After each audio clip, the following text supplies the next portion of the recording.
Hi, my name is Carlos Espino, and today I will be presenting how disrupting steam flow can increase heat transfer in condensation. This research was done under the supervision of Dr. Melanie Derby and grad student Jennifer Riley. To understand how heat transfer works, we have to understand some terms in thermodynamics. One of them is the first law of thermodynamics, which states that energy, such as heat, cannot be created nor destroyed. That means that heat is just moving from one surface to another or to a fluid. The three-stage phases of a fluid are soft-cold liquid, a two-phase which is a combination of liquid and vapor that can be described with the quality that ranges from 0 to 1, and a superheated vapor. To better understand that, we can look at this graph right here.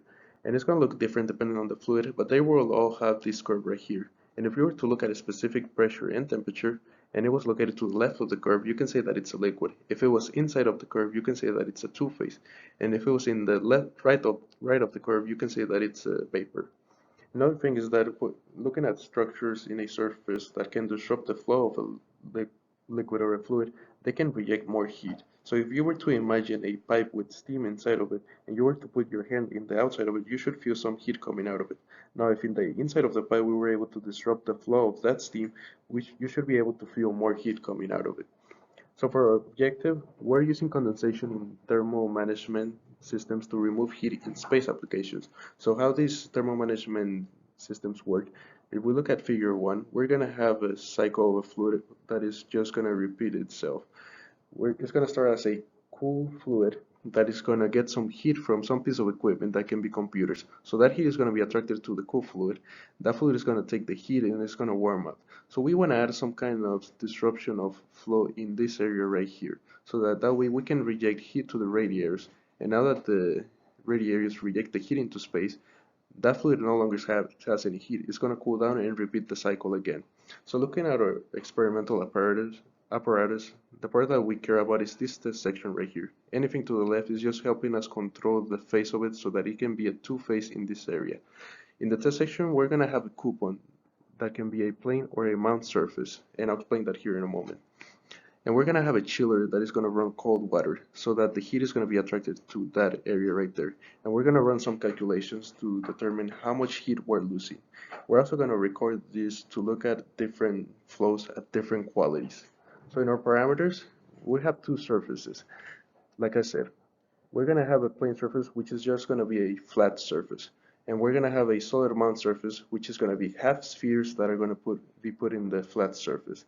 That is going to help us disrupt the flow of the steam.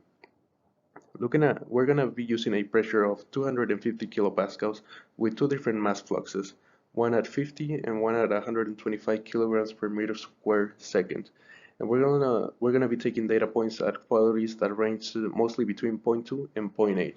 So in our equations, this is what's happening in our test section. We have steam that is running through that coupon or that surface in there. Under the surface, we're gonna have a copper block, and under that, we're gonna have a cooling block. This is where the chiller is running water through. That's where the heat is going to be attracted to. So we're going to look at the difference between temperature of the coupon to the bottom of that block right there. And with that, we can calculate the mass flux and the heat transfer coefficient. So looking at our results, in graph 1, we're looking at a pressure drop differential, which if you were to have a change in temperature, you should have a change in pressure. So looking at the y-axis, we're going to look at the change in temperature coming in and out of the test section. And in the x-axis, we're looking at qualities, like I said, that mostly range between zero point 0.2 and zero point 0.8. The solid shapes represent a mass flux of 50, the outline shapes represents a mass flux of 125, the blue squares represent the plane coupon, and the red triangles represent the solid mount coupon. So you can see that the solid mounts have a higher change in pressure than the plane coupon. So we should expect a higher heat transfer coefficient. Graphs 2 and 3 are just identical. Graph 2 represents the same thing as graph number 2. This line right here, the number 1, represents the plane coupon. And we're looking at the percentage that heat transfer coefficient increase. If at the 1.2 we have a 20% increase. So with that, we can say that at a mass flux of 50, we had a 10 to 45% increase with the solid mounts. At a mass flux of 125, we had a 5 to 80% increase in the heat transfer coefficient. With that, we can conclude that using a structured surface that disrupts the flow of fluid can reject more heat and could be used in space applications.